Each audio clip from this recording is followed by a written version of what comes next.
নিক্ষেপ করেছিলাম, আমরা ওখানে সংখ্যায় কম ছিলাম, কিন্তু আমরা প্রতিজ্ঞা করেছিলাম যে আমরা আওয়ামী লীগের নেতা কর্মীরা এবার ভয়ঙ্কর রূপে ফিরবো। জি মাননীয় প্রধানমন্ত্রী, আপনাকে থ্যাংক ইউ। আপনি আমাকে নিয়ে, আমি জানি আপনি কালকে থেকে অনেক দুশ্চিন্তায় ছিলেন। মাননীয় প্রধানমন্ত্রী, আমি অতীতে যে শক্তিশালী ছিলাম তার চেয়ে 1000 গুণ বেশি আমরা শক্তিশালী হয়েছি।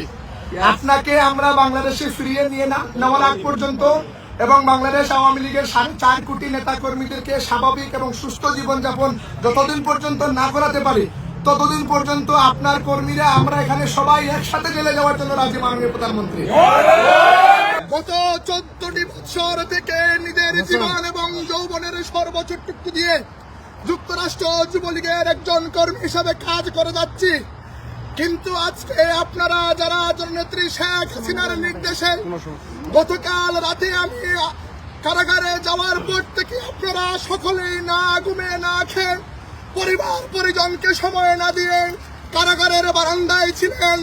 আপনাদের সবাইকে আমার ব্যক্তিগত পক্ষ থেকে, আমার প্রিয় সংগঠন যুবলীগের পক্ষ থেকে ধন্যবাদ এবং কৃতজ্ঞতা জানাই।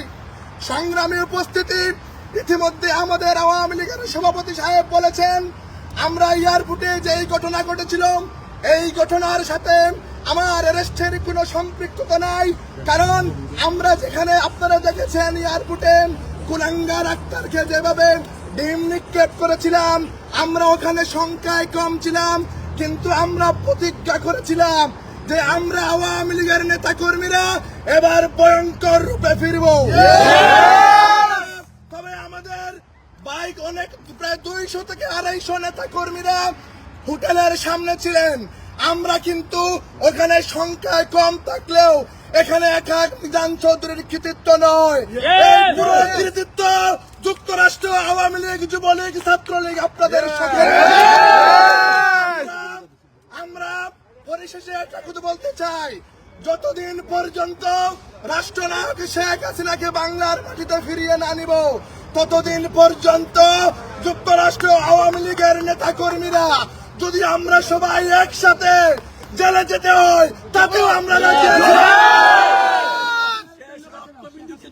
আমি ধন্যবাদ দিতে চাই যুক্তরাষ্ট্র আওয়ামী লীগের সভাপতি, যিনি আমি জেলে যাওয়ার পর থেকে আমার পরিবারের সাথে যোগাযোগ করেছেন, মাননীয় নেত্রীর সাথে যোগাযোগ করেছেন, আপনারা সকলেই নেত্রীর সাথে যোগাযোগ করেছেন, আপনাদেরকেও ধন্যবাদ।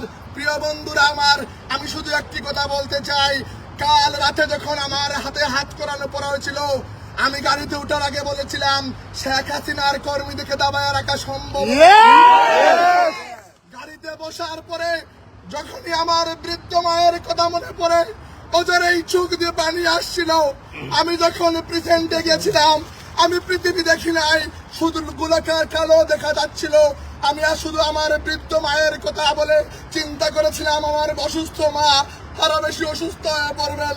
কিন্তু প্রিয় নেতৃবৃন্দ, যখনই প্রেজেন্টে জেল হাজতে বসার পরে আমার বাংলাদেশের 2.5 লক্ষ কারাবন্দী আওয়ামী লীগের নেতা কর্মীর কথা মনে পড়েছে, তখনই আমাকে মনে হয়েছে আমাকে যদি আরো 2-3 মাস জেল কাটতে হয় আমি আমার দলের জন্য কাজ